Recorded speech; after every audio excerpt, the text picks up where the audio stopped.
Sistem ekonomi manajemen. Di sini saya akan menjelaskan sistem informasi untuk keunggulan kompetitif. Kami dari kelompok 2 yang terdiri dari Gusti Ayu Manik, Hidayah Melinda Pratiwi, dan Ida Ayu Made Priskasari. Perusahaan dan lingkungannya dalam sistem informasi.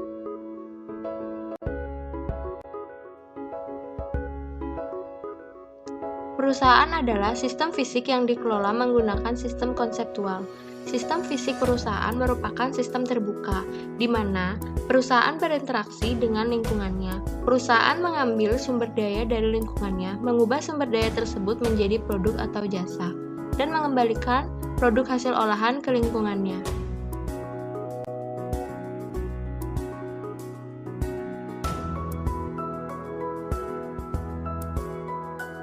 Dalam model sistem umum perusahaan, terdapat komponen-komponen yang saling berhubungan satu sama lain. Di antaranya adalah aliran sumber daya fisik. Sumber daya fisik sebuah perusahaan meliputi pegawai, bahan baku, mesin, dan uang. Aliran sumber daya virtual meliputi aliran dua arah, data dan informasi yang menghubungkan perusahaan dengan lingkungannya. Aliran sumber daya lingkungan merupakan aliran umum yang terjadi meliputi aliran informasi dari pelanggan, aliran bahan baku kepada pelanggan, aliran uang kepada pemegang saham, dan aliran bahan baku dari pemasok.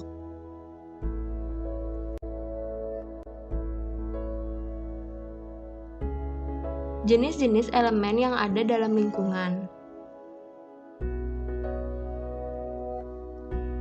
Ada pemasok, pelanggan, serikat buruh, masyarakat keuangan, pemegang saham atau pemilik, pesaing, pemerintah, dan masyarakat global.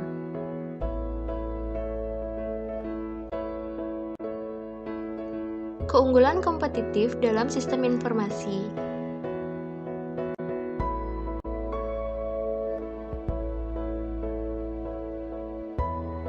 Seiring dengan perusahaan memenuhi kebutuhan produk dan jasa para pelanggan, perusahaan tersebut akan berusaha untuk mendapatkan keunggulan di atas para pesaingnya. Satu hal yang tidak selalu terlihat jelas, adanya fakta bahwa sebuah perusahaan juga akan dapat mencapai keunggulan kompetitif melalui penggunaan sumber daya virtualnya. Di dalam bidang sistem informasi, keunggulan kompetitif mengacu pada penggunaan informasi untuk mendapatkan pengungkitan di dalam pasar. Menurut Profesor Harvard Michael E. Porter, sebuah perusahaan mencapai keunggulan kompetitif dengan menciptakan rantai nilai yang terdiri dari kegiatan utama dan kegiatan pendukung yang memberikan kontribusi kepada margin.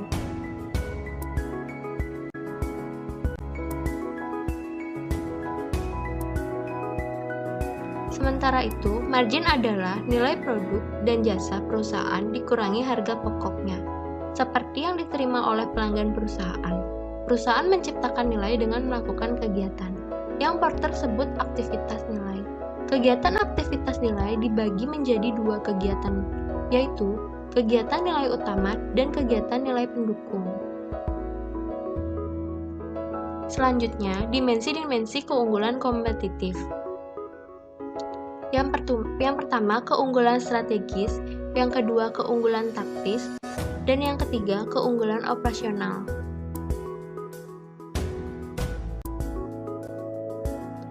Tantangan dan pesaing global sistem informasi.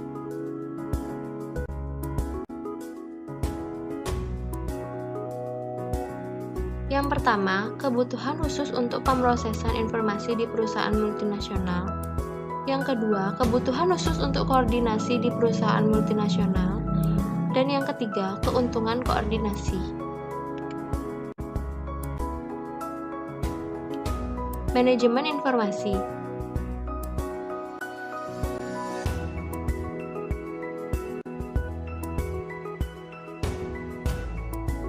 Manajemen informasi atau informasi manajemen sistem berkaitan dengan strategi menentukan orang atau unit organisasi yang akan menangani sistem informasi dalam organisasi.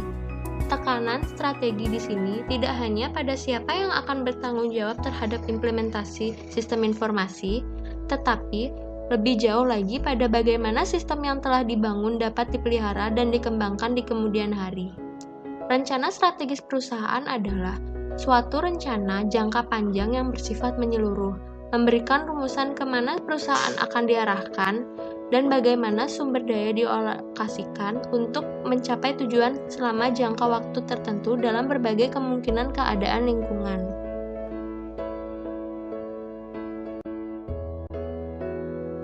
Perencanaan strategi sumber daya manusia.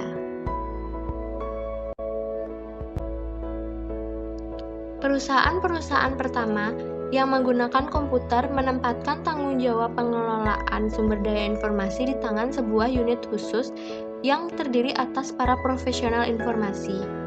Unit ini yang disebut sebagai layanan informasi atau Informasi Service atau IS.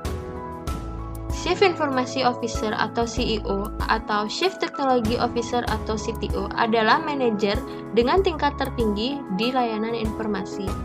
CEO atau CTO dapat memosisikan layanan informasi sebagai salah satu unsur vital dalam struktur organisasi perusahaan dengan melaksanakan saran-saran berikut ini.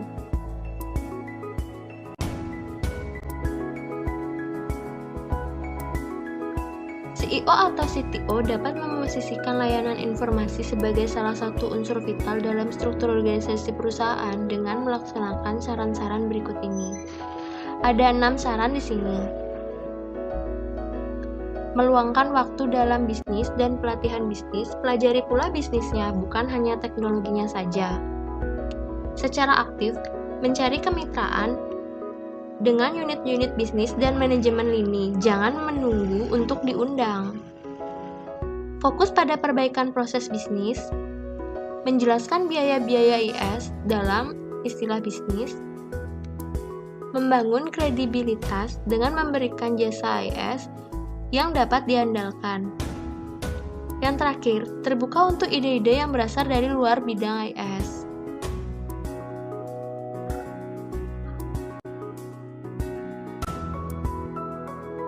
Sekian presentasi dari kelompok 2. Jika ada yang ingin ditanyakan dalam materi ini, silakan diajukan. Akhir kata, kami dari kelompok 2 mengucapkan terima kasih atas waktunya teman-teman sekalian.